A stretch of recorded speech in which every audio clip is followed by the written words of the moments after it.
It's one of the worst mass shootings in U.S. history. 12 dead, 70 injured as a lone gunman opened fire in a crowded movie theater in Aurora, Colorado. It happened during a midnight showing of the new Batman movie.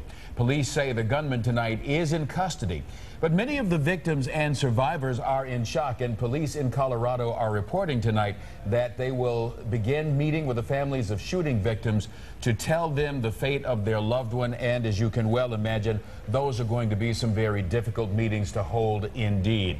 ABC's Brandy Hitt is in Aurora to begin our live team coverage for us tonight, and so we turn now to Brandy.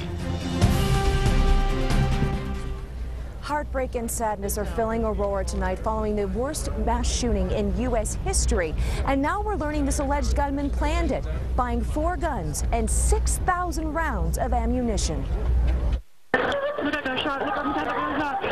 They staggered out on their own or they were carried away, blood streaming from bullet wounds.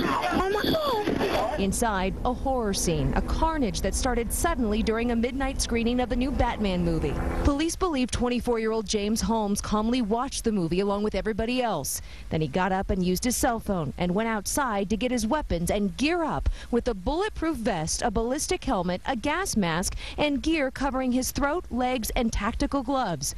Holmes went back inside to the front of the theater and hurled 2 green canisters. And then I saw plumes of smoke. Then he shot up in the air, and everybody started to panic at that point. He came down with his gun in my face. He was about 3 feet away from me at that point. I was terrified, and so I just jumped forward into the aisle and kind of buried myself in there and tried to just hide myself, and he ended up shooting people behind me.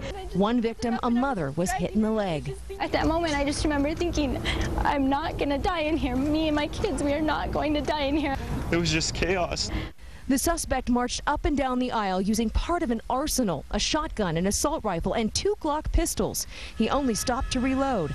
Minutes later, police captured him in the parking lot. But it's still not over. Police are using robots trying to get into the suspect's apartment. He warned officers that it was booby-trapped, and it is, with tripwires and containers of flammable liquids. It is a very vexing problem how to enter that apartment safely. I personally have never seen anything like what the pictures show us is in there. And on Sunday, the victim's family and friends plan on holding a vigil. We've also learned investigators are going to be returning to Holmes' apartment tomorrow to try and detonate that arsenal of booby traps they've located. Reporting live in Aurora, Colorado, Brandy Hitt, ABC News. Now back to you. Thank you, Brandy.